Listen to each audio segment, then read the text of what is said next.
Friends, आप सबका मेरे चैनल गाजियाबाद रॉक स्टार में क्या है स्वागत है। और आप सब लोग कैसे हैं? आई होप आप सब ठीक होंगे। मैं भी आपकी दुआओं से बिल्कुल ठीक हूँ फ्रेंड्स। तो हाँ, मैं क्या कह रही थी, हाँ तो मैंने बहुत दिन से धार्मिक बातें नहीं की हैं। तो आज क्या भूल कौन रहा है? मैं कभी पूजा नहीं करती, करती हूँ, कम कम करती हूँ। तो फ्रेंड्स, कितना बड़ा मजाक था। करती हूँ पर कम कम करती हूँ भाई। जैसी मेरी मन होता है वैसा ही मैं करती हूँ। ये नहीं है कि मैं पूरे टाइम भगवान की पूजा करूँ, पर मेरे पे जितना भी टाइम मिलता है मैं हाँ उतना भगवान को टाइम देती हूँ। हर चीज़ टाइम के अकॉर्डिंग करनी चाहिए। और मतलब भगवान को तो आप कभी भी याद कर सकते हैं, पर हाँ मंदिर में मैं दीपक जलाती हूँ दोनों टाइम। तो मैं टॉपिक से डाइवर्ट हो गई। मैं क्या कह रही थी, आज कर लें हम धार्मिक बातें। तो फ्रेंड्स, हमारे यहाँ जो सबसे रिच टेम्पल्स हैं, क्या आप जानते हैं वो कौन से टेम्पल्स हैं? नहीं जानते तो मैं बता देती हूँ। एक है हमारे यहाँ तिरुपति बालाजी, सबसे ज़्यादा रिच टेम्पल में आता है। फिर दूसरे नंबर पे है हमारी वैष्णो माता, जो वो भी एक रिच टेम्पल मतलब जिसमें सबसे ज़्यादा चढ़ावा आता है, उसे हम रिच टेम्पल ही कहते हैं। तो फ्रेंड्स, मैं ये कह रही थी कि जो हमारे ये दो मंदिर हैं, इनमें इतना चढ़ावा आता है, बहुत ज़्यादा चढ़ावा आता है। अब वो उस चढ़ावे को क्या होता है, उस चढ़ावे को हम मंदिर में ही यूज़ कर लेते हैं। ये नहीं है कि हम उसे गरीबों में हम दान दे देते हैं। ऐसा नहीं है कि वो चढ़ावा आ रहा है तो हम उसे गलत कामों में यूज़ करें, नहीं। हम उसे मंदिर मंदिर वाला, अभी जो कोविड आ गया था तो कोविड में सारा जितना भी चढ़ावा था तो मंदिर से निकाला गया था। ऐसे ही हम सारे चढ़ावे को यूज़ में करते हैं अच्छे कामों में। क्योंकि किसी भी चीज़ों की मन्नत, कोई भी बंदा अपनी मन्नत मांग रहा है तो उस चीज़ों में वो वहाँ चढ़ा के जा रहा है। तो ये हमारा चढ़ावा आता है अच्छे कार्यों के लिए। तो फ्रेंड्स, मैं डाइवर्ट हो गई। हाँ, मैं ये कह रही थी कि मैं तिरुपति बालाजी तो नहीं गई फ्रेंड्स। मैं आपको वैष्णो देवी का बताती हूँ कि मेरा तो यही था कि हम लोग वैष्णो देवी जाते हैं तो हमें कुछ पता नहीं रहता है कि हमें कैसे कैसे जाना चाहिए। हमारा इसमें क्या होता है कि हम मतलब टिकट विकेट तो करा लेते हैं, पर हमें नॉलेज नहीं होती, जो बंदे फर्स्ट टाइम जाते हैं। मेरे साथ भी ऐसा ही कुछ हुआ, तो इसीलिए मैंने सोचा कि छोटी सी एक वीडियोस आपके लिए बना दूं, जिससे क्या है कि आप अच्छे से ये वीडियोस देखें तो आपको पता चले कि कैसे कैसे वैष्णो देवी जाया जाता है। तो फ्रेंड्स, मैंने जो किया था, मैंने जम्मू से, मैं गाजियाबाद रहती हूँ, तो जम्मू नहीं, सॉरी, न्यू दिल्ली से मैंने दुरंतो एक्सप्रेस करी थी इधर से। तो वो मुझे इवनिंग की थी, तो वो उसने मुझे मॉर्निंग में ही जम्मू छोड़ दिया था 7-8 बजे के करीब। तो मैं वहाँ तक, जम्मू तक ट्रेन से गई। फिर उसके बाद वहाँ पे हमें क्या मिला, बस मिलती है वहाँ पे, और बस के अलावा आपको कैब वैब भी मिल जाती है। तो बस से हमने कटरा तक बस की। फिर जहाँ कटरा पे बस स्टैंड है वहाँ पर होटल्स मिलते हैं 500 रुपए की। वहाँ पे कम है प्राइस, क्योंकि वहाँ पे लाइट वाइट बिल नहीं ऐड होता है इन लोगों के पास। तो माता की भूमि है तो इस चक्कर में वहाँ कम कर रखा है। तो 500 रुपये की वहाँ पे रूम मिलते हैं। तो हमने रूम लिया, हम वहाँ 12 बजे तक पहुँच गए थे। फिर हमने 1 बजे, जब 12 बजे से 1 बजे तक हम फ्रेश व्रेश हुए, तो हमने 1 बजे से वहाँ चढ़ाई स्टार्ट कर दी। चढ़ाई से पहले मैं ये बताना चाहती हूँ आपसे कि चढ़ाई से पहले एक टिकट कटती है, जो टिकट जगह पे, जहाँ पे टिकट काटी जाती है। टिकट का मतलब है कि एंट्री टिकट होती है वो। अगर अब तो नहीं है, मैं 3 बार जा चुकी हूँ, तो 2 बार तो हमें वहीं मिली थी, तीसरी बार जब कोविड हो गया था तो हमें खुद से ही ऑनलाइन करनी पड़ी। तो हम जब टिकट काटते हैं तभी हमें एंट्री मिलती है, और वो चेक भी होती है। तो हम टिकट लेते ही एंट्री करते हैं अंदर की तरफ। तो फ्रेंड्स, जब हम अंदर एंट्री करते हैं, हाँ, जब मैं फर्स्ट टाइम गई थी तो मैंने घोड़ा कर लिया था। पर मेरा ये राय है, जब आप माता वैष्णो देवी की चढ़ाई कर रहे हैं तो आप घोड़ा ना करें, आप खुद से ही चलें ऊपर। तो पहला दर्शन आपको जो मिलेगा वो बाण गंगा, ये भी आप लोगों को नहीं पता होगा कि किस किस के दर्शन करने चाहिए। तो फ्रेंड्स, पहला जो दर्शन पड़ेगा वो पड़ेगा वाण गंगा। वाण गंगा के बाद आपको पड़ेगा, जहाँ पे आपको बाणगंगा में बता देती हूँ मैं, शायद आपको ना पता हो तो। बाणगंगा में आपको हाथ या खुद नहा के जाना चाहिए ऊपर, पर आजकल तो लोग हाथ वाथ और सर पे हाथ फेर लेते हैं उस पानी से, तो ये भी सही है।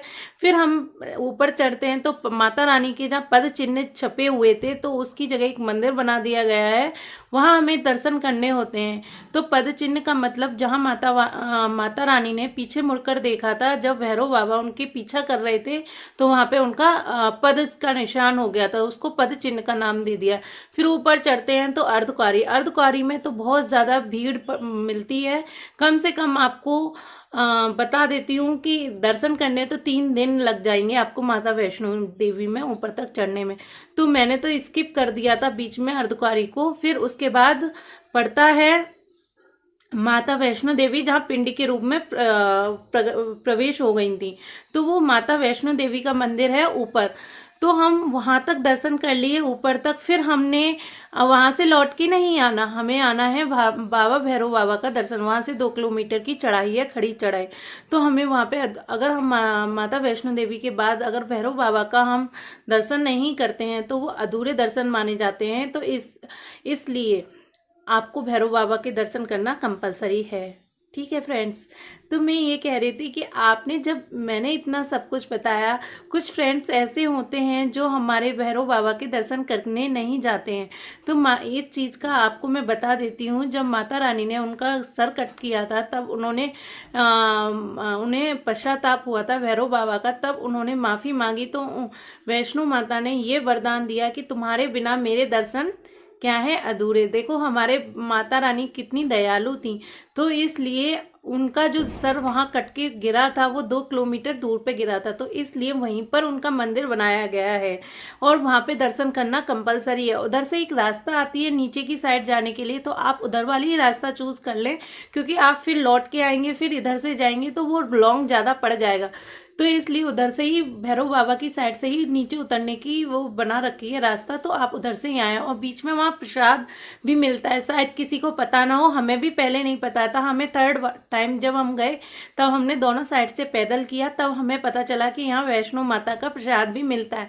तो हमने वहाँ प्रसाद खाया और चाय पी। कितना भी आप प्रसाद ले सकते हैं, पर हम बहुत थक चुके थे तो हम थोड़ी देर के लिए वहाँ रेस्ट किए, फिर हमसे रिटर्न आने लगे नीचे। तो फ्रेंड्स, हमें जो दोनों साइड का, एक साइड का जो मुझे टाइम लगा था जब हम गए थे ऊपर, तो हमें 5 घंटे लगे थे एक साइड चढ़ने के। उधर से हम जल्दी आ गए थे 4 घंटे में।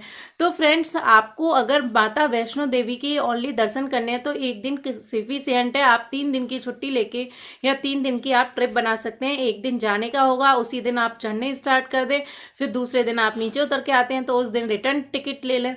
तो ऐसा है फ्रेंड्स, आपके पास अगर कम टाइम है तो आप इस टाइप से अपना प्लान कर सकते हैं। तो फ्रेंड्स, हमने भी ऐसे ही प्लान किया था, तो आप अपना ये प्लान करें और देखें कैसे कैसे जाते हैं। देखो मैंने अपना डिटेल बता दिया।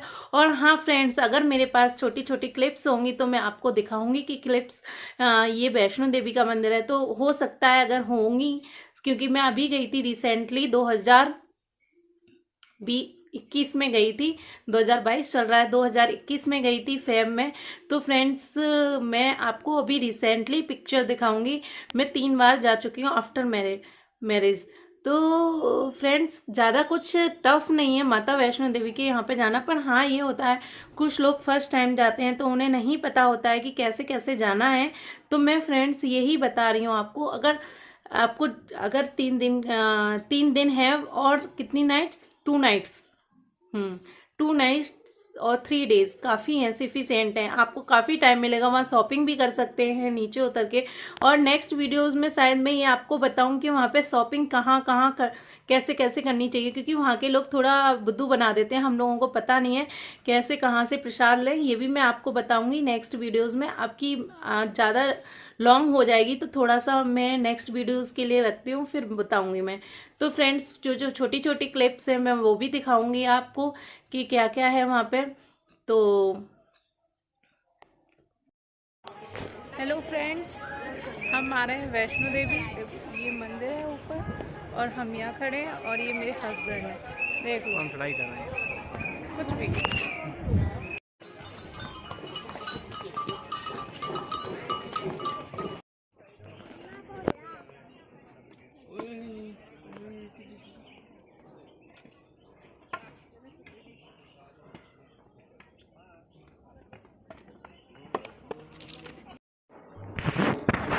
आज यहाँ बारिश हो रही है, ये देखिए। अभी बहुत ऊपर जाना है, धीरे धीरे चल रहे हैं हम। प्यारा लुक है माता वैष्णो देवी का, देख सकते हैं आप, कितना अच्छा लग रहा है। यहाँ पे इतनी शांति है, बहुत ज़्यादा शांति है। हेलो भाई, ये थक गए, मैं भी थक गई हूँ। अब बैठने जाऊंगी, बैठूंगी, और काफ़ी रात हो चुकी है। माता रानी के दर्शन करने के लिए तो कोई नहीं, दर्शन करेंगे। Tata bye bye, see you.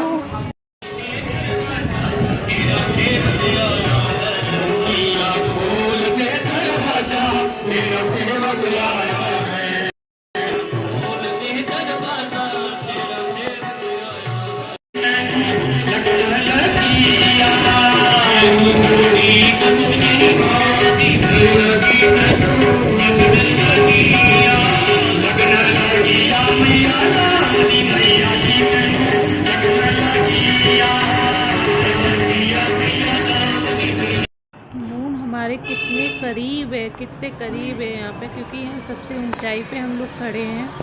इतना पास मून है, देख सकते हैं आप।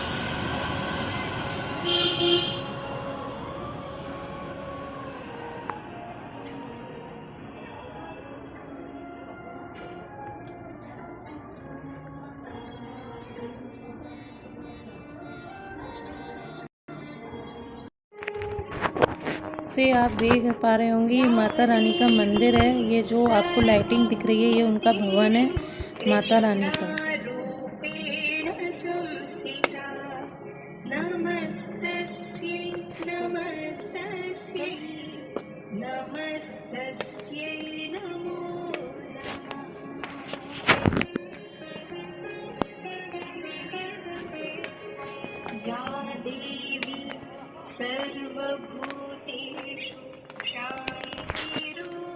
रानी के दरबार तक आ गया था।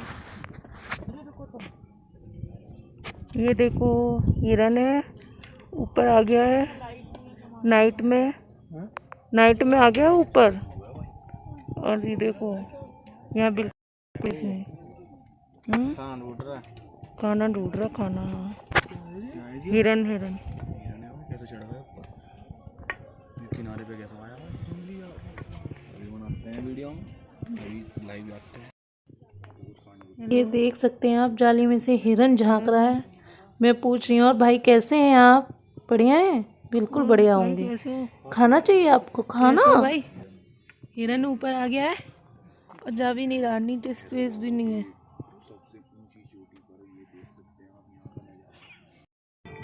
ये देखो कटरा के नीचे का वो है पार्ट, और देखो कितना सुंदर लग रहा है, कितना अच्छा नज़ारा है। और अब हम उतर रहे हैं। ये देखो, पर हाँ थक चुके हैं। क्या बोल रहे हो? उतरने में इतना थकावट नहीं हो रहा है, हम लोग ठंडी में हुआ। हाँ, क्योंकि नीचे बस उतरना ही तो है, उस पर ऊपर प्रेस करना पड़ता था। हाँ लो, और क्या। तो हमने वैष्णो देवी की चढ़ाई कंप्लीट कर दी। अब हम आ रहे हैं नीचे उतर के। देखो कितना अच्छा काम किया हमने। देखो फ्रेंड्स, बारिश हो रही है, बहुत ज़्यादा बारिश हो रही है। देखो नीचे माता रानी का आशीर्वाद है हमारे साथ। कोई मौसम नहीं था, बिन मौसम बारिश हुई। बादल भी गरज रहे हैं। ये देखो,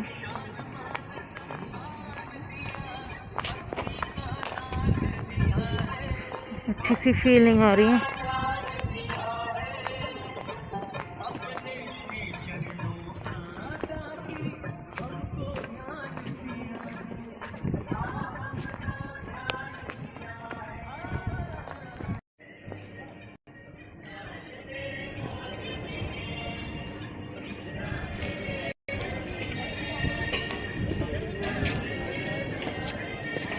देख सकते हैं आप कैसे बादल गरज रहे हैं, चमक रही है बिजली। माता रानी का जो आशीर्वाद है हमारे ऊपर, देखिए आप। बहुत देर से बारिश हो रही है, बहुत तेज़ी से, और हम लोग भीग चुके हैं बहुत ज़्यादा, और बिजली भी कड़क रही है। दिन मौसम बरसात,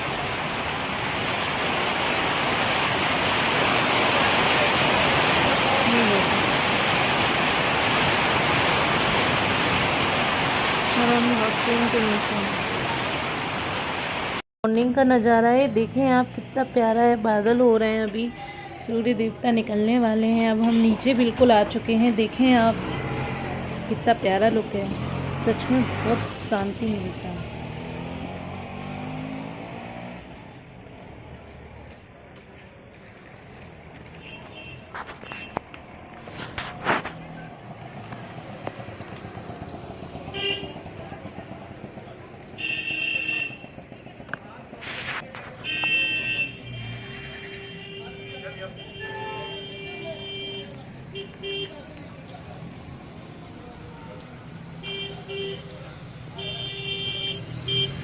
फ्रेंड्स, फिर मिलते हैं हम नेक्स्ट वीडियोस में, और छोटी छोटी क्लिप्स भी डाली हैं देखिए मैंने, और कुछ नया दिखाऊंगी नेक्स्ट वीडियो में। जैसे बताया मैंने कि कहाँ से हमें प्रसाद लेना चाहिए, और क्योंकि अब वहाँ पे बहुत ज़्यादा लूट पाट हो गई है, तो हमें क्या क्या करना चाहिए। माता रानी के नाम से लूटने लगे हैं वहाँ के जो दुकान वाले हैं, तो आपको कहाँ से प्रसाद लेना चाहिए और किस टाइप का लेना चाहिए, वो भी मैं आपको बताऊँगी नेक्स्ट वीडियोज़ में।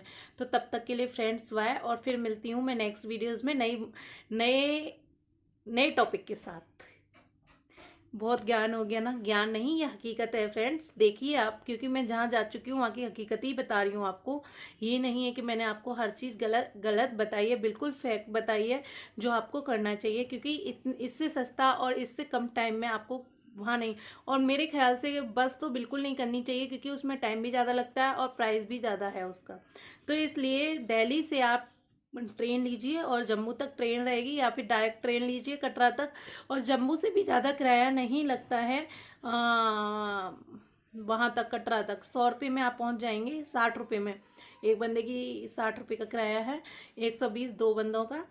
तो फ्रेंड्स, यहाँ तक का जो भी था मैंने आपको बताया। फिर मिलती हूँ मैं नेक्स्ट वीडियोज़ में, जब तक के लिए बाय और राधे राधे।